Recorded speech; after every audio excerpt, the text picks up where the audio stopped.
Court का observation था during the argument, वो यह था कि ये काला कानून है, इसे हम समाज में लागू नहीं कर सकते हैं। एक तरफ तो बात करेंगे कि बटेंगे तो कटेंगे, एक तरफ कहेंगे एक रहेंगे नहीं रहेंगे। तो इसके लिए मैं 2 लाइन कहना चाहूंगा कि वो जहर दे के कहते हैं पीना होगा, अगर हम पीते हैं तो कहते हैं जीना होगा। हम इंक्लूसिव एजुकेशन को अलाउ कर रहे हैं, हम क्लास में लड़के और लड़की को एक साथ बैठाने की बात कर रहे हैं, हम समानता की बात कर रहे हैं, और आप 2026 में एक ऐसा कानून लाए जो बांटने की बात करता है। ऑनरेबल सॉलिसिटर जनरल ने कहीं भी ये नहीं कहा कि ऐसे कानून समाज में होने चाहिए, उन्होंने भी ये माना कि ऐसे कानून खत्म होने चाहिए। इस कानून का समाज में कोई स्थान नहीं है, और ऐसे कठोर कानून जो समाज को बांटने का काम करे, कॉलेजेस को बांटने का काम करे, उसका देश में कोई जरूरत नहीं है। हालांकि मैं आपसे कानूनी बात ही समझना चाहूंगा, लेकिन चूंकि जब हम, भले ही आप एडवोकेट हैं, समाज में रहते हैं, राजनीति को भी समझते हो, तो कहीं ना कहीं मैं ये सवाल आप देना चाहें तो जवाब दीजिएगा। क्या जो एसजी तुषार मेहता का जो रोल आपने मुझे बताया, उससे क्या सरकार बैकफुट पर नजर आई?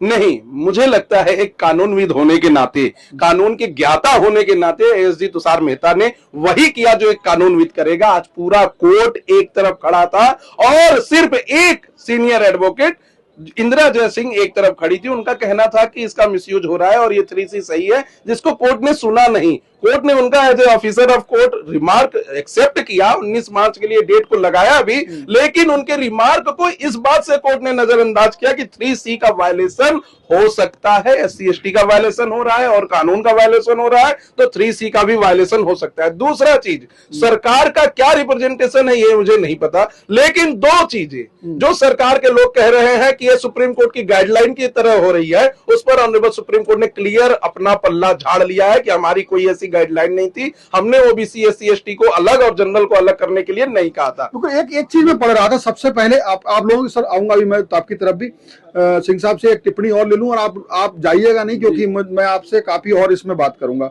एक चीज ये थी कि सुप्रीम कोर्ट ने सबसे पहले इसको जैसी आया है तो एक टिप्पणी मुझे कहीं दिखाई दी कि ये समाज को बांटने वाला है और हम जाति विहीन समाज की तरफ बढ़ना चाहिए। ये बात भी कही है क्या? ये बात honourable chief justice of India ने कही है कि हम इंटरकास्ट मैरिज को अलाउ कर रहे हैं। अच्छा, वो इसी वाला जी, हम इंक्लूसिव एजुकेशन को अलाउ कर रहे हैं, हम क्लास में लड़के और लड़की को एक साथ बैठाने की बात कर रहे हैं, हम समानता की बात कर रहे हैं, और आप 2026 में एक ऐसा कानून लाए जो बांटने की बात करता है। तो क्या यह सही है? और आर्टिकल 14 जो हमें अधिकार देता है, equality before the law and equal protection of law, क्या उसको फॉलो किया जा रहा है इस रूल में? जब आपके पास ऑलरेडी 3E था जिसमें साफ साफ लिखा है कि किसी भी कास्ट का व्यक्ति हो, किसी भी जेंडर का व्यक्ति हो, अगर उसके साथ डिस्क्रिमिनेशन होगा तो कमिटी के पास जा सकता है। तो फिर क्या जरूरत पड़ गई आर्टिकल 3C को लाने का? यानी कि कानून की धाराओं के जरिए आप एक एक एक्सप्लेन कर रहे हैं। मैं, हमारे साथ शुभ नाम क्या सर? शुक्ला जी, इसमें एक चीज आपसे भी अभी मैं कहना चाहूंगा कि ये जो अब सरकार, यानी सरकार कह लो फिर या यूजीसी को, इसमें कोई निर्देश भी दिया गया कि आप क्या करें, बस स्टे हो गया? नहीं, अभी तो कोई ऐसा निर्देश सरकार को दिया नहीं गया। बस मैं सरकार की तरफ से ये कहना चाहता हूँ, जो काला कानून उन्होंने लागू किया था, यह एक तरफ तो बात करेंगे कि बटेंगे तो कटेंगे, एक तरफ कहेंगे एक रहेंगे नहीं रहेंगे। तो इसके लिए मैं 2 लाइन कहना चाहूंगा कि वो जहर दे के कहते हैं पीना होगा, अगर हम पीते हैं तो कहते हैं जीना होगा। बताइए, जहर पिए भी और जिए भी कैसे हो सकता है? बिल्कुल, आपने शायरी के जरिए अपनी बात कही। और जलते घर को मैं अपने ओबीसी भाइयों को भी एक संदेश देना चाहूंगा और SC भाइयों को, जलते घर को देखने वाले, फूस का छप्पर आपका है, आग के पीछे तेज हवा है, आगे नंबर आपका है। चलिए, मैं थोड़ा सा इस पे आपकी तरफ आऊंगा।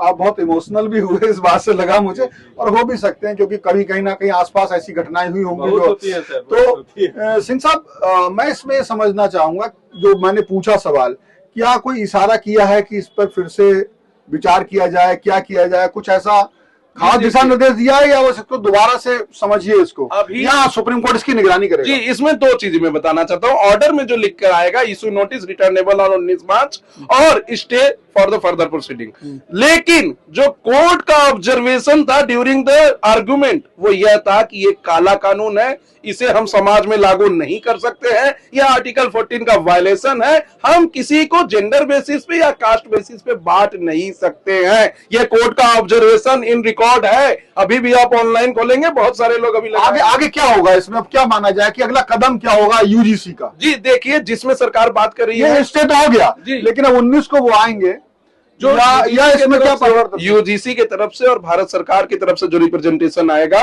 वो इस कानून के अगेंस्ट अब आएगा। दूसरी चीज, जो रिप्रेजेंटेशन आएगा इंदिरा जयसिंह की तरफ से, जिसका कि सरकार हवाला दे रही है कि हमें सुप्रीम कोर्ट ने गाइडलाइन दिया है ऐसा करने को, वो हमारे इस पूरे पिटीशन के अगेंस्ट रहेंगी, यूजीसी के कानून के फेवर में रहेंगी। तो 19 मार्च को इंदिरा जयसिंह एक एडवोकेट है, सीनियर एडवोकेट है, उन्हीं ने ये पिटीशन फाइल किया था 2012 के गाइडलाइन के लिए, वो यूजीसी रूल का समर्थन करने के लिए आएंगी।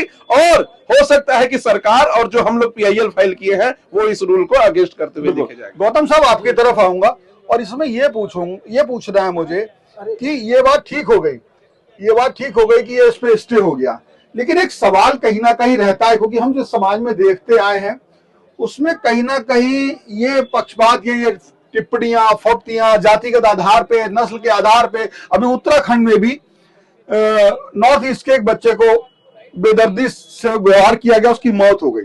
कहीं ना कहीं वो क्षेत्रवाद, कई बार पहाड़ के लोगों को भी इसका शिकार बनाया जाता है, कई बार अलग इलाके के लोगों को इसका शिकार बनाया जाता है, नस्ल की बात हो जाती है।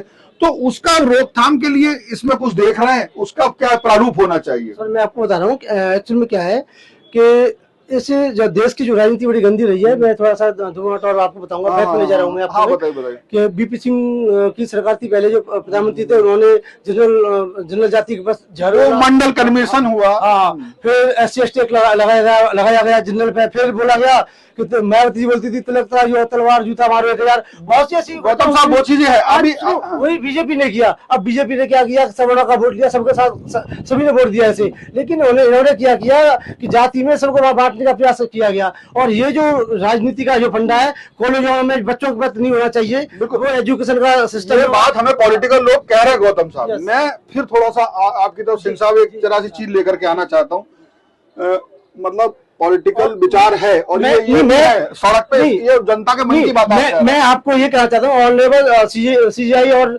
ऑनरेबल सुप्रीम कोर्ट का बड़े आभार, सामान्य बड़े आभारी है, क्योंकि उन्होंने सच्चाई को देखा है। और सुनिए, सबसे बड़ी बात है इसमें, जो सामान्य वर्ग की जो बहन बेटियां हमारी, उनके लिए बहुत बड़ा खतरा आता है। चले गए सब कुछ कीजिए कि उनका शारीरिक शोषण होता है, उनका मानसिक शोषण होता है, वाई होती है, इसकी आड़ में ब्लैकमेल किया जाता है।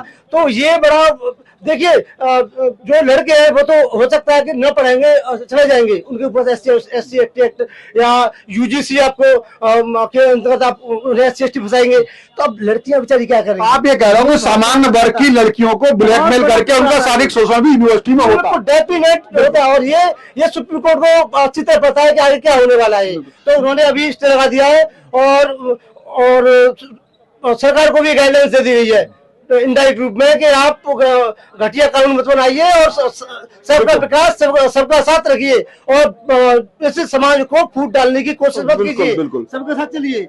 मैं आपकी बात हो गई, आपने कहा कि बहुत बहुत धन्यवाद सवर्ण समाज की तरफ से सुप्रीम कोर्ट का, बहुत अच्छी बात है। कानून था, कानून में समस्या थी, कोर्ट को हस्तक्षेप करना चाहिए था, आप भी PIL इसीलिए दाखिल किए। और हमारे साथ जब बात आती है तो बतौर अधिवक्ता आप और बतौर पत्रकार मैं, हम चाहते हैं सारा समाज को संतुलन, समता की बात हो, उसमें गलत तरीके से की गई। तो यह बात हो गई जो गलत कानून बना, जिसमें ये तो फंसाया जा सकता था, जिसमें उनके साथ तमाम तरह झूठे केस हो सकते थे और कुछ होता। अब सवाल आती है, हमारे बीच में हम लोग देखते आए हैं ऐसे लोग हैं, जैसे मैंने उत्तराखंड की घटना का हवाला दिया, तो इसका अब वो भी चीज तो रहनी चाहिए ना कि ना हो पाए जी। तो उसके लिए भी क्या देख पा रहा है कि इसमें संशोधन क्या होना चाहिए? जी देखिए, सबसे बड़ी बात honourable chief justice of India ने कही, यही बात उन्होंने भी उठाया कि जो नॉर्थ का बच्चा है वो साउथ चला जाए, ईस्ट में चला जाए, तो क्या उसके कलर को देख के, जाति को देख के भेदभाव नहीं किया जाएगा? क्या वो जनरल रहेगा अगर नॉर्थ में, तो साउथ में भी उसे जनरल की तरह ट्रीट किया जाएगा, उसे तो इसलिए ट्रीट किया जाएगा कि अलग क्षेत्र से आया है? तो इसमें ऐसा कानून बनना चाहिए कि वो किसी भी कास्ट का हो, अगर डिस्क्रिमिनेशन हो रहा है तो उसको डिस्क्रिमिनेशन के तौर पर देखना चाहिए और वो कमेटी के पास जाके कंप्लेन करें। मैं तो आपसे एक और बात कहूंगा वकील साहब, मैं मेरे दिमाग में बात करते करते आ गई कि सिर्फ जाति, धर्म, नस्ल के आधार पर भेदभाव नहीं होता। मैंने देखा था एक बार आसाम में कहीं पर बिहार के हिंदी भाषा को रेल में पीटा गया। जी, तो यही ठीक है, महाराष्ट्र में आपको हिंदी वहां बोलने पीटा गया, या साउथ इंडियन कोई हमारे उत्तर भारत में आ गया, उसके बोलने के लहजे पर उसका मजाक बनाकर उसे परेशान किया गया। साउथ इंडिया के लोगों के इधर की उनके चुटकुले ही बने, तमाम चीजें हुई।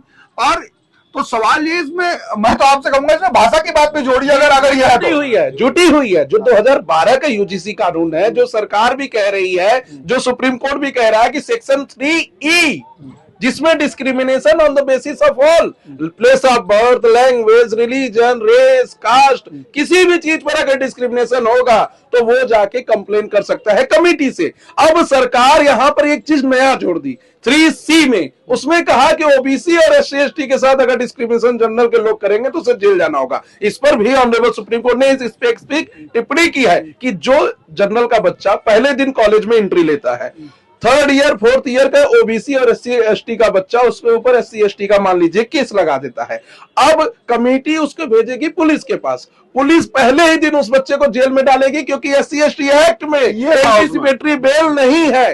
तो अगर पहले ही दिन जो एंट्री किया जनरल का होने की वजह से, वो कैसे किसी के ऊपर शोषण कर सकता है? ये सोचने वाली बात है। और हमारे कानून में ऐसे प्रोविजन दिए गए हैं कि इक्वलिटी बिफोर द लॉ होना चाहिए, कानून के समक्ष सबको समानता का अधिकार होना चाहिए, ना कि किसी पर्टिकुलर जेंडर को, ना कि किसी पर्टिकुलर कास्ट को, ना तो पर्टिकुलर रिलीजन को। इसको ही सुप्रीम कोर्ट ने वैलिडेट किया है, और इसकी खामी को सरकार की तरफ से अपीयर हो रहे एडिशनल सॉलिसिटर जनरल ने भी पकड़ा है। और इस पर मैं फिर से पुरजोरता के साथ कहना चाहता हूं, ये कानून वापस होगा।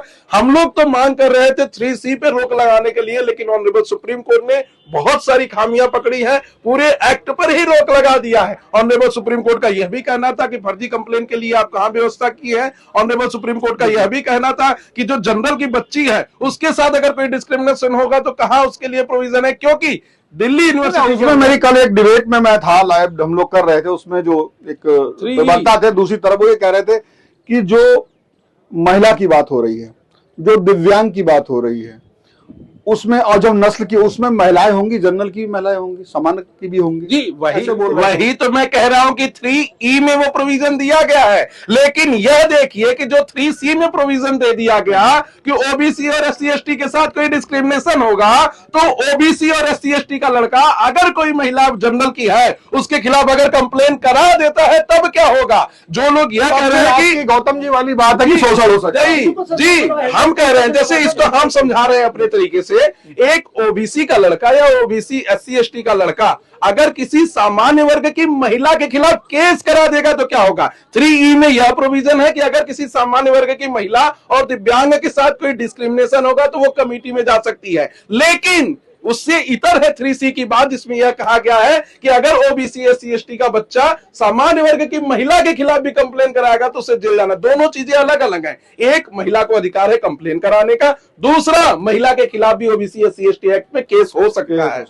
तो ये तमाम इसकी कानूनी आपने पेचीदगी समझी।